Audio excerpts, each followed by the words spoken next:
أعوذ بالله من الشيطان الرجيم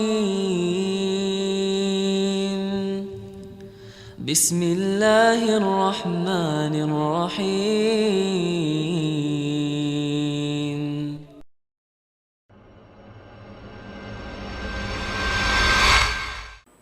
Musibah itu tidak akan menimpa kita kecuali sudah Allah tetapkan.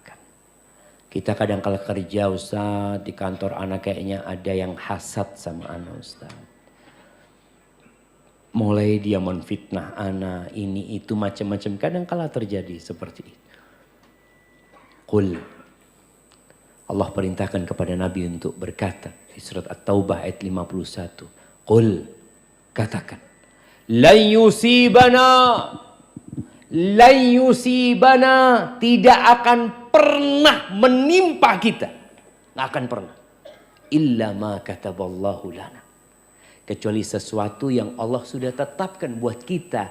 Buat kita artinya buat kebaikan kita. Ada maslahat di sana. Kalau kita harus di PHK, kita harus tutup usaha kita, pasti ada hikmahnya di sana.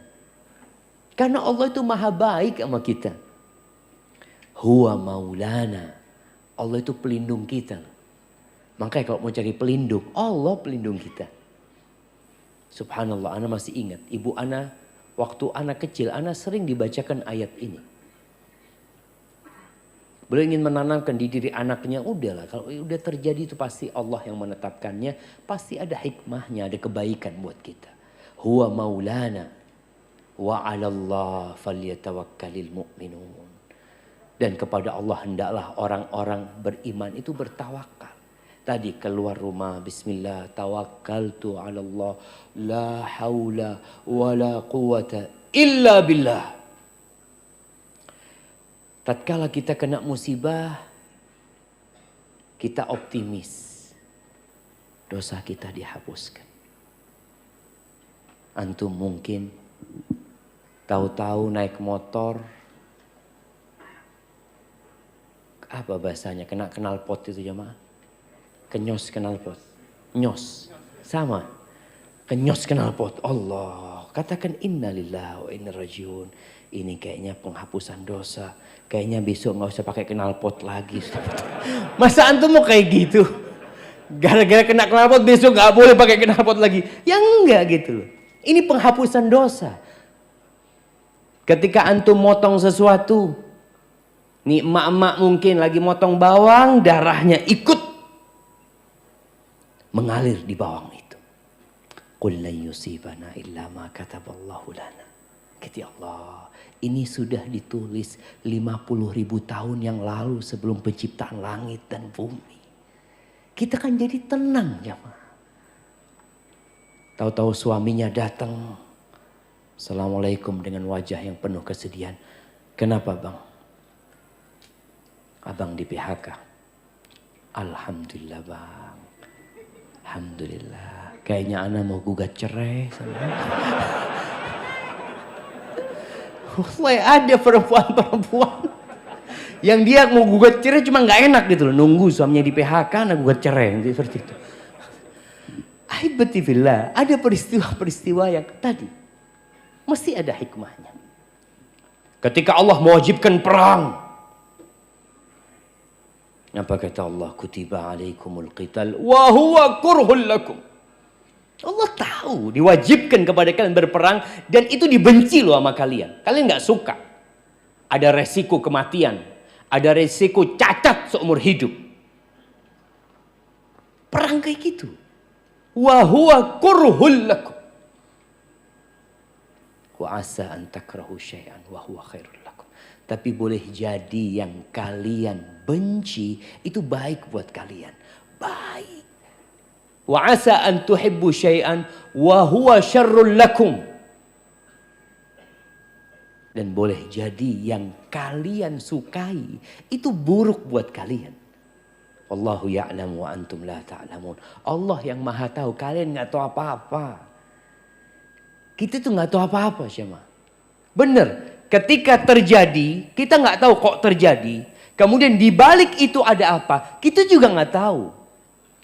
Namun apabila kita yakin bahwa Tuhan kita, Allah Jalla Jalaluh, Ar-Rahman, Ar-Rahim, Ar-Razzaq, Al-Hakim, Al-Alim, Al-Khabir, As-Salam, Al-Mu'min, Al-Jabbar, Al-Qahhar. Ketika kita tahu Allah memiliki nama-nama yang indah dengan segala kekuasaan Allah, kita jadi tenang. Tenang hidup antum. Antum pernah baca nggak? Ya Arhamar Rahimin, irhamna ya Allah. Irhamna ya Allah. Allah itu yang maha pengasih di antara semua yang mengasihi. Di antara semua yang ada. Allah yang maha pengasih. Maka jangan pernah buruk sangka sama Allah Azza wa Jalla. Dan jangan pernah merasa telah berjasa, telah banyak kebaikannya. Kita tuh banyak dosanya, sedikit kebaikan. Itu kita. Walaula fadlullahi alaikum wa rahmatuhu ma zaka minkum min ahadin abada. Nggak ada. Kalau bukan karena karunia Allah rahmatnya, nggak ada yang baik di antara kalian semua. Nggak ada. Semua karena fadlullah.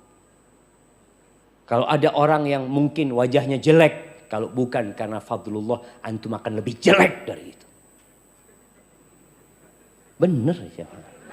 Ada yang miskin, susah nih. Kalau bukan karena karunia Allah, antum sudah lebih parah dari itu. Ada yang lebih parah dari antum. Lihat ke sana. Semua itu karena karunia Allah Azza wa Jalla. Maka kita perlu yakin Allah itu Arhamar Rahimin, Ahkamul Hakimin. Itu Tuhan kita. Belajar dari Nabi Ayyub alaihissalam. Yang ditimpa musibah. Dikasih penyakit yang menjijikkan. Ya. Yang membuat beliau ditinggalkan oleh masyarakat ya. Kemudian beliau pernah kaya raya jemaah. Kemudian hidup miskin. Susah hidup beliau. Untuk makan pun susah. Anak-anaknya keluarganya meninggal semua jemaah. Berapa tahun? 18 tahun. Ada riwayat 13 tahun, ada yang mengatakan 18 tahun. Setelah 18 tahun, apa doanya Nabi Ayyub? Siapa yang hafal doanya Nabi Ayyub? Nah, anda kasih hadiah. Fadhal. Masya Allah, kasih hadiahnya. Barakallahu fiik. Wa Ayyub idh nada rabbahu. Dan Ayub kata Allah ketika dia menyeru Tuhannya. Belajar nih adab sama Nabi Ayub. Bagaimana ketika berdoa. Ketika menyeru Allah Azza wa Jal. Anni masaniyadur. Ya Allah, aku nih ya Allah terkena penyakit ya Allah. Aku terkena bencana. Aku terkena musibah. Dia tidak mengatakan ya Allah engkau menguji aku dengan bencana ini. Enggak. Dia mengatakan ya Allah aku terkena bencana ya Allah. Anni masaniyadur wa anta arhamur rahimin. Dan engkau ya Allah yang maha pengasih di antara yang mengasihi. Bayangkan 18 tahun dikasih ujian itu, nama Allah itu melekat di hatinya, nggak pernah lewat.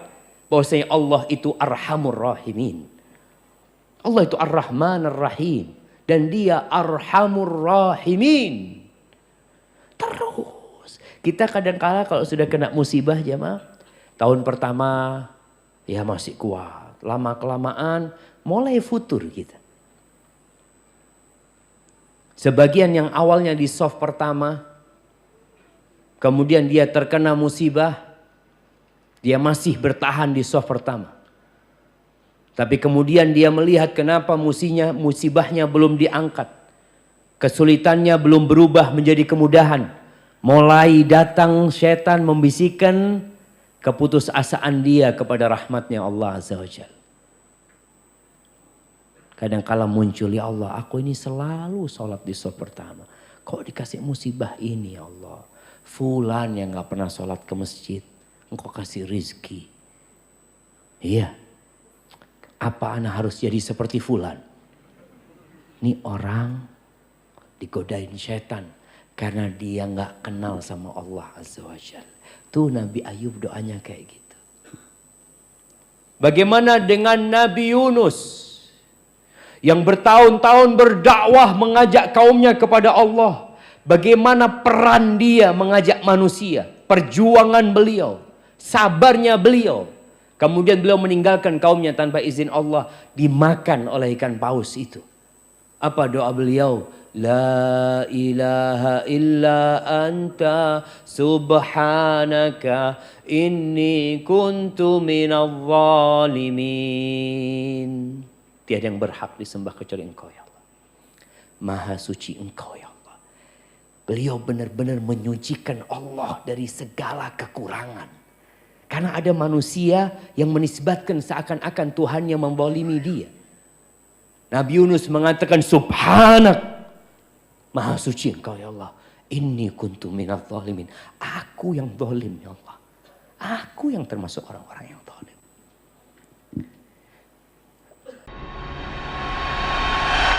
أعوذ بالله من الشيطان الرجيم بسم الله الرحمن الرحيم